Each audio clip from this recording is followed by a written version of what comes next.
Charles Darwin ने कहा था, प्रकृति के रहस्यों को समझने की कुंजी हर जगह बिखरी हुई है। और आज हम इंडियन एक्सप्रेस में हाल ही में चर्चा में आए ऐसी ही कुंजी पर बात करने वाले हैं। एक वैज्ञानिक खोज जिसने पृथ्वी पर जीवन कैसे फैला है, इसे देखने का नजरिया शायद बदल दिया है। नमस्ते। हाँ, ये वाकई एक बहुत ही दिलचस्प स्टडी है। Nature ecology and evolution journal में पब्लिश हुई है और यूमियो यूनिवर्सिटी के वैज्ञानिकों ने इसे लीड किया है। और इसने उजागर किया है एक, आप कह सकते हैं, बेसिक सा रूल कि पृथ्वी पर जीवन मतलब प्रजातियां कहाँ और कैसे रहती हैं। हाँ, और जहां तक मैं समझी, ये नियम बताता है कि जो भी बड़े बड़े बायो रीजन्स हैं, मतलब वो इलाके जहां एक जैसे जीव जंतु पेड़ पौधे मिलते हैं, रेगिस्तान हो या जंगल, वहां प्रजातियां कुछ खास कोर एरिया में मतलब मुख्य जगहों पर ज्यादा होती है और फिर वहां से बाहर फैलती हैं। यही है ना? इसी पर हम थोड़ी गहराई से बात करेंगे कि ये नियम क्या है, हमारी बायोडायवर्सिटी की समझ को ये कैसे बदलता है। और हाँ, यूपीएससी एस्पिरेंट्स या जिन्हें जनरल नॉलेज में रुचि है, उनके लिए भी ये अहम है, खासतौर पर संरक्षण और क्लाइमेट चेंज के लिहाज से। अच्छा, तो फिर चलिए सीधे मुद्दे पर आते हैं। इस स्टडी की सबसे हैरान करने वाली बात क्या लगी आपको? देखिए, सबसे चौंकाने वाला तो यही है कि ये जितने भी बड़े बड़े बायो रीजन्स हैं, चाहे वो पहाड़ों से अलग हों या समुद्रों से, उन सबका स्ट्रक्चर, उनकी बनावट एक जैसी है। एक जैसी? सच में? मतलब अमेज़न के मेंढक हों या साइबेरिया के पेड़, उनके फैलने का तरीका, वो पैटर्न एक ही है? मुझे तो लगता था, और शायद पहले मानते भी थे, कि हर जीव का हर जगह का हिसाब अलग-अलग होगा। हाँ, बिल्कुल। यही तो इस खोज की खास बात है। हर रीजन के सेंटर में एक कोर एरिया होता है, जहां ज्यादातर प्रजातियां रहती हैं, फलती फूलती हैं। वो उनके लिए बेस्ट जगह होती है, समझ लीजिए। ओके। और प्रजातियां इस कोर से बाहर की तरफ फैलती तो हैं, लेकिन जैसे जैसे दूर जाती हैं, उनकी संख्या भी कम होती है और विविधता भी। बस कुछ ही हैं जो बाहर टिक पाती हैं। तो ये कोर एरिया एक तरह से बायोडायवर्सिटी के हॉटस्पॉट या कह लें सोर्स हैं। और ये पैटर्न सिर्फ मतलब कुछ एक जीवों में नहीं, उभयचर, सरीसृप, पेड़, पक्षी, सब में? हाँ, लगभग सब में ये बहुत कंसिस्टेंट हैं। और यही बात पुरानी सोच को चैलेंज करती है कि भाई हर जीव का वितरण तो उसकी अपनी खासियत और लोकल कंडीशन पे डिपेंड करेगा।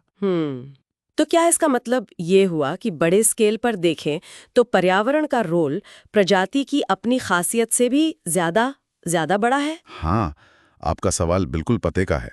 और ये पैटर्न इतना यूनिवर्सल क्यों है, इसका जवाब छिपा है पर्यावरणीय फिल्टर के कॉन्सेप्ट में। ये आइडिया नया नहीं है, इकोलॉजिस्ट की बात करते रहे हैं, पर इस स्टडी ने इसे ग्लोबल लेवल पर पक्के सबूत दिए हैं। पर्यावरणीय फिल्टर, ये क्या चीज है? जरा इसे आसान भाषा में समझाएंगे, जैसे चाय की छन्नी टाइप कुछ? हाँ, बिल्कुल वैसा ही समझ लीजिए। एक तरह की छन्नी, मतलब किसी खास इलाके में सिर्फ वही प्रजातियां टिक पाएंगी या वहां जम पाएंगी जो वहां की लोकल कंडीशंस को झेल सकें, जैसे बहुत ज्यादा गर्मी या सूखा या कड़ाके की ठंड। पर्यावरण एक फिल्टर की तरह काम करता है, वो चुनता है कि कौन पास होगा, कौन नहीं। अच्छा, तो कोर एरिया वो जगह है जहां ये फिल्टर सबसे नरम है या कम है, और जैसे जैसे बाहर जाओ फिल्टर कड़े होते जाते हैं। एकदम सही, बिल्कुल यही बात है। और जैसा कि इसमें शामिल एक रिसर्चर हैं जो कीन कैलेट्यूड, वो बताते हैं कि इस पैटर्न को हम प्रिडिक्ट कर सकते हैं, इसका अंदाजा लगा सकते हैं।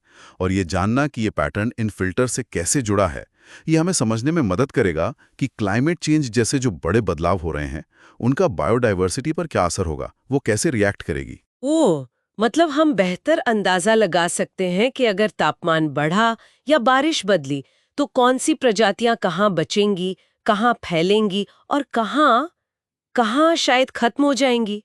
ये तो फिर कंजर्वेशन प्लानिंग के लिए, मतलब संरक्षण की योजनाएं बनाने के लिए बहुत ही जरूरी जानकारी हुई। निश्चित रूप से ये स्टडी यही दिखाती है कि प्रजातियों का फैलना कोई लॉटरी या रैंडम चीज नहीं है, ये सीधे सीधे पर्यावरण की शर्तों का नतीजा है। वो फिल्टर ही तय करते हैं कि कौन कहाँ पनपेगा। और ये हमें याद दिलाता है कि हमें इन कोर एरियाज को बचाने पर खास ध्यान देना होगा, क्योंकि वहीं से तो सारी जैव विविधता पनपती है और फैलती है। तो कुल मिलाकर ये स्टडी हमें प्रकृति के एक तरह के छुपे हुए नक्शे के बारे में बता रही है, एक यूनिवर्सल पैटर्न जिसमें कोर एरिया और पर्यावरणीय फिल्टर ये मेन खिलाड़ी हैं। बिल्कुल सही कहा आपने। ये खोज ना सिर्फ जीवन कैसे जुड़ा है और बायोडायवर्सिटी की हमारी समझ को गहरा करती है, बल्कि क्लाइमेट चेंज के असर को समझने और सही कंजर्वेशन स्ट्रेटजी बनाने के लिए एक ठोस, एक वैज्ञानिक आधार देती है। ये वाकई सोचने वाली बात है। और जाते जाते हमारे सुनने वालों के लिए एक सवाल छोड़ जाते हैं। अगर प्रकृति में प्रजातियों के फैलने का एक तय पैटर्न है, एक नियम है, तो हम इंसानों की जो गतिविधियां हैं, जैसे हम जंगल काट रहे हैं, प्रदूषण फैला रहे हैं, शहर बना रहे हैं, तो क्या ये सब मिलकर नए और शायद ज्यादा सख्त किस्म के फिल्टर नहीं बना रहे? ये जो इंसानी फिल्टर है, ये प्रकृति के नियमों को कैसे बदल रहे होंगे, जिसके नतीजे शायद हम अभी पूरी तरह समझ भी नहीं पा रहे हैं। ये एक बहुत ही जरूरी सवाल है और इस पर लगातार सोचने और रिसर्च करने की जरूरत है। बिल्कुल। तो अगर आपको आज की एक गहरी चर्चा ज्ञान बढ़ाने वाली लगी और आप ऐसे ही और विषयों पर जानकारी चाहते हैं, तो प्लीज़ लाइक और सब्सक्राइब करें। आपके कोई सवाल हों या आप किसी और टॉपिक पर चर्चा चाहें, तो नीचे कमेंट्स में ज़रूर लिखें। अगली बार फिर मिलेंगे एक और विषय की गहरी पड़ताल के साथ।